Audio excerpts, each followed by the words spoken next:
Salut à tous, on se retrouve aujourd'hui pour parler du FC Barcelone en ce vendredi 25 juillet et on commence tout d'abord avec les photos du dernier entraînement bien sûr pour préparer la nouvelle saison et on commence tout d'abord avec le nouveau joueur Marcus Rashford. À l'entraînement, voici quelques photos de l'ancien joueur de Manchester United qui vient de s'engager pour 1 an du côté du Barça. Après, n'oubliez pas avec une option d'achat. Donc ça fait plaisir bien sûr, avec le sourire Marcus Rashford très heureux de jouer dans le club de ses rêves bien sûr, le FC Barcelone. Et tiens une photo de lui avec Lamine Yamal.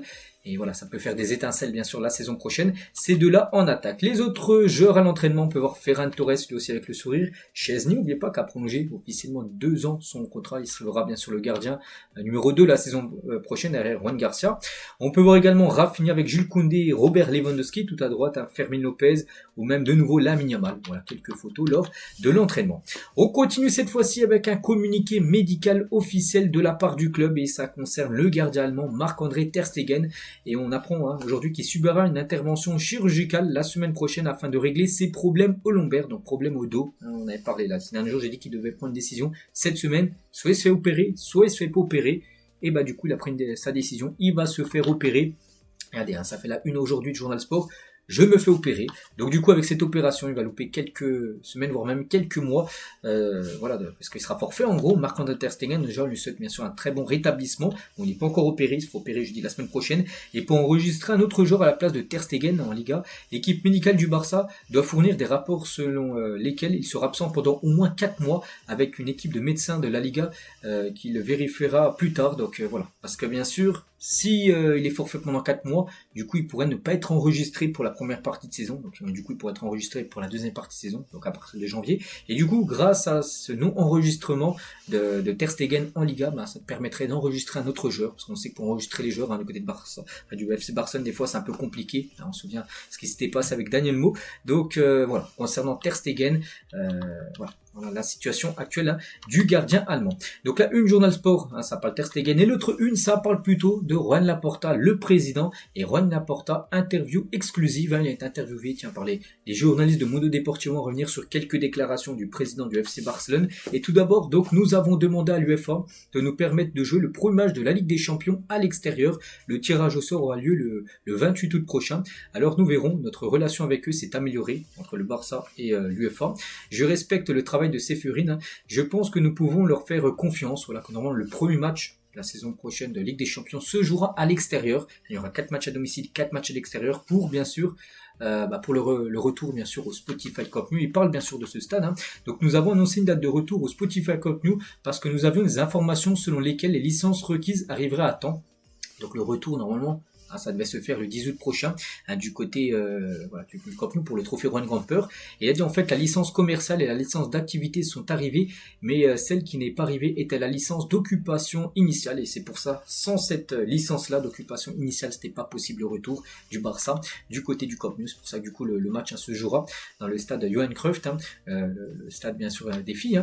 Toujours avec Laporta, donc nous nous efforçons de revenir au Spotify Camp Nou le plus rapidement possible. Nous travaillons main dans la main avec la municipalité de Barcelone pour surmonter tous les obstacles. Nous ne les blâmons pas, nous respectons et nous confortons à leurs décisions. Notre équipe travaille d'arrache-pied pour répondre à leurs critères et faire le grand retour, parce qu'il faut aussi que la sécurité soit à 100% pour le retour bien sûr des supporters du côté du Camp Nou. Donc les travaux du Spotify Camp Nou se terminent à un rythme rapide. Les personnes qui ont visité le site peuvent le confirmer. Linda Construction, c'est ceux qui font la rénovation, la société turque qui s'occupe de cette rénovation. Et notre équipe travaille très fort pour bien sûr ça aille le plus rapidement pour les travaux du Camp Nou. Et nous prévoyons le retour au Spotify Camp Nou en 3 phases. Comme toutes les autres équipes avec un nouveau stade, la municipalité reconnaît l'importance de ce projet pour la ville et le pays. Je crois que les fans comprennent la situation, en gros que c'est compliqué. Voilà, à revenir, on parle de date de retour, mais avec un stade bien sûr en travaux, c'est compliqué à ramener du monde, donc c'est pour ça qu'il faut encore attendre. N'oubliez pas que le Barça aurait dû déjà revenir en novembre 2024 dans le stade. On peut voir que en juillet, même en août 2025, c'est toujours pas bon.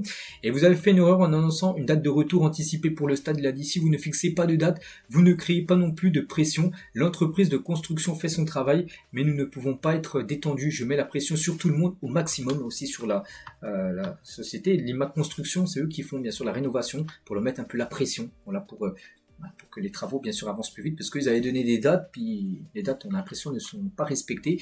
Et notre idée est toujours de retourner au Camp Nou pour le match contre Valence, mais nous verrons si nous avons les autorisations nécessaires. Il y a un concert aussi à Montjuic ce jour-là, parce que si le Barça ne peut pas jouer au Camp Nou, il faut trouver un autre stade. Donc le stade Montjuic, le problème c'est qu'il y a aussi un concert qui est déjà organisé le week-end où le Barça doit jouer normalement contre Valence, son premier match à domicile, qui sera en septembre prochain. Il y a des alternatives, mais notre objectif est de retourner au Camp Nou, bien évidemment. Et l'idée du match du trophée Juan Gamper était de jouer avec le Camp Nou et 30 000 supporters, à 10 août prochain, avec le but nord et le côté latéral fermé, car ce sont des zones désignées pour les sorties de secours et remplies de matériaux de construction. Nous avons pensé que ça serait une expérience idéale, et du coup non, ça n'a pas pu se faire, parce qu'il y a peu les autorisations pour accueillir du public pour cette rencontre. Et toujours tiens avec le stade tout ça, donc nous avons toujours dit aussi que nous voulions ouvrir le nouveau stade avec un bel hommage à Léo Messi, parce que Messi n'a jamais reçu d'hommage par rapport à la carrière qu'il a pu faire à Barcelone. Il était parti du jour au lendemain, en plus en pleurs, on se souvient Messi lors d'une conférence de presse.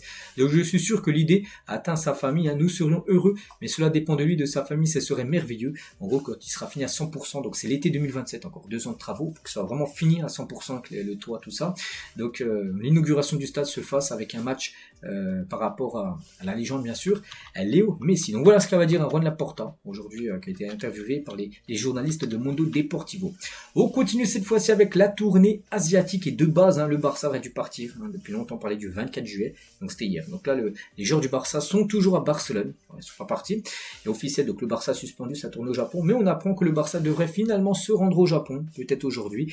Donc Rakuten a fait un pas en avant en assumant le coût économique, parce que le match Barça-Vissel Kobe devait se jouer dimanche, et en gros, le promoteur du match avait jeté l'éponge, quelques jours avant le match. Donc du coup, c'est pour ça que le Barça avait pas des garanties de recevoir de l'argent, parce que le Barça, s'ils vont en Asie, les gars, c'est pour récupérer quand même quelques millions. De base, le Barça va récupérer 15 millions d'euros, voilà, pour cette tournée asiatique. Et du coup, Rakuten va payer pour que le Barça vienne du côté de l'Asie. Donc il devrait bien avoir ce Barça Vissel Kobe, normalement, qui devrait être joué, tout simplement. Donc la raison pour laquelle le Barça fait volte-face, a décidé de se rendre au Japon, et que Rakuten a payé les 5 millions d'euros de l'accord convenu. C'est maintenant une question de logistique de vol avant le départ de l'équipe, qui pourrait se faire aujourd'hui. Le match a lieu dimanche. Voilà, donc il y a déjà 10 millions d'euros récupérés, il en manque 5, et c'est Rakuten qui devrait payer ces 5 millions d'euros. Donc après, il y a les 15 millions d'euros. Donc là, le Barça pourra aller du côté de l'Asie et disputer bien sûr quelques rencontres. Et comme j'ai dit, donc des sources du Barça assurent qu'il y a 90% de chances que l'équipe se rende au Japon pour jouer contre Vissel Kobe. Donc ça sera dimanche. Et le Barça s'envole pour le Japon, normalement ça sera cet après-midi, d'après les dernières infos. Donc voilà, je parlerai demain bien sûr, si ça a bien été cette date-là, mais voilà, ça devrait se faire normalement aujourd'hui, le grand départ. Et on finit aujourd'hui avec Marcus Rashford, parce que Rashford, je vous montrais une photo tout à l'heure à l'entraînement, il impressionne, le vestiaire dit que c'est un animal. Rashford est arrivé à Barcelone sans séquelles déjà de sa récente blessure qu'il avait osé sur le jambier en fin de saison dernière, et surtout une excellente condition physique. Il s'est beaucoup entraîné lui individuellement, tout seul pendant ses vacances, il était en repos, en vacances, mais il s'est entraîné aussi. Et là, vraiment, il est au top. Il a 100%, bien sûr, Marcus Rashford. Il choque un peu tout le monde. Et Rashford tient à remercier Hansi Flick pour son arrivée au Barça. Il a dit, si je suis au Barça, c'est aussi grâce au coach Hansi Flick. Mes échanges avec lui ont été très positifs, parce que Hansi Flick aurait pu dire, non, je veux pas Rashford. C'est pas du tout un joueur que j'aimerais avoir, et du coup ça n'a pas pu se faire. Donc Hansi Flick a validé quand même l'arrivée de Rashford, bien sûr.